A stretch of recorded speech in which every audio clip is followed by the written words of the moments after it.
আজি মই আটাৰে একেবাৰে সহজতে বনাব পৰা মালপোৱা ৰেচিপি এটা বনাবলৈ লৈছোঁ।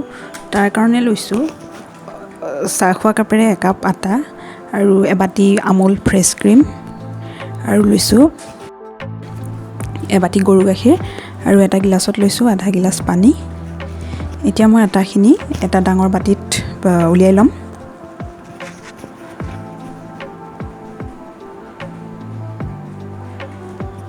এতিয়া মই পানীখিনি দি লাহে লাহে ভালদৰে সানি ল'ম।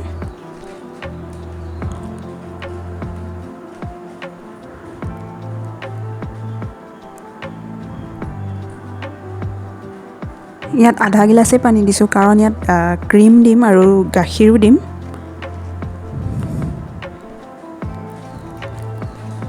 এইখিনি অলপ সনা হোৱাৰ পিছত এতিয়া মই ইয়াত ক্ৰীমখিনি দি দিম।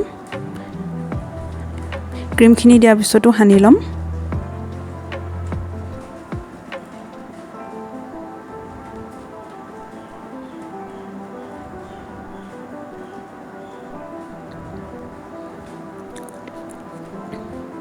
তাৰপিছত মই এতিয়া ইয়াত গৰু গাখীৰখিনি দি দিছোঁ। এইখিনি দি ভালদৰে সানি লৈছোঁ।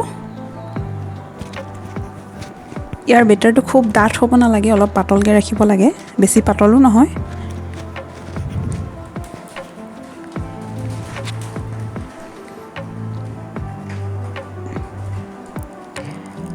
ভালদৰে সনা হোৱাৰ পিছত এতিয়া মই ইয়াত এখন ঢাকোন দি প্ৰায় আধা ঘণ্টা সময়ৰ কাৰণে ৰাখি দিম।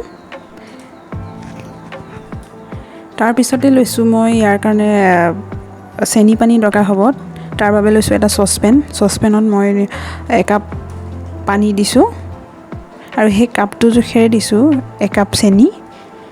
এতিয়া এইখিনি মই ভালদৰে উতলাই ল'ম আৰু ইয়াত ফ্লেভাৰৰ কাৰণে মই দিছোঁ 2টা ইলাচি।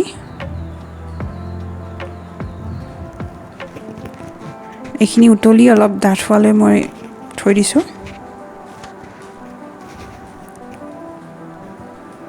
এতিয়া এখন পেন পাতি লৈছোঁ, তাত ৰিফাইন তেল দি লৈছোঁ।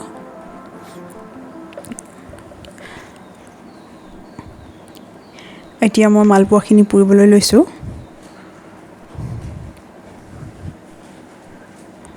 তেলখিনি গৰম হোৱাৰ পিছত গেছৰ ফ্লেমটো একেবাৰে কম কৰি ভাজি ল'ম। এতিয়া মই মালপোৱাখিনি খুব কম জুইত ভাজিব লাগে, নহ'লে পিঠাটো ভালদৰে নিসিজে। কম জুইত সিজালে পিঠাটো খাবলৈ মচমচীয়া হয়।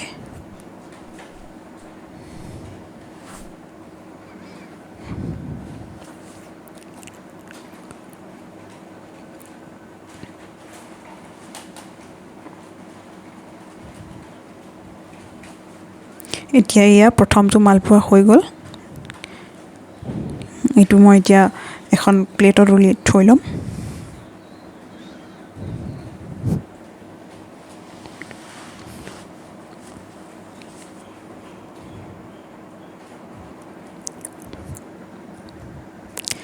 ঠিক ইয়াত দেখুৱাৰ ধৰণে মই গোটেইকেইটা মালপোৱা বনাই ল'ম।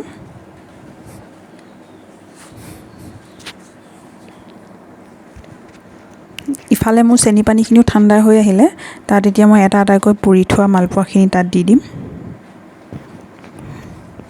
বৰ বেছি সময়ৰ কাৰণে থ'ব নালাগে, দুইফালে লুটি বাগৰ কৰি উঠাই দিলেই হৈ যায়।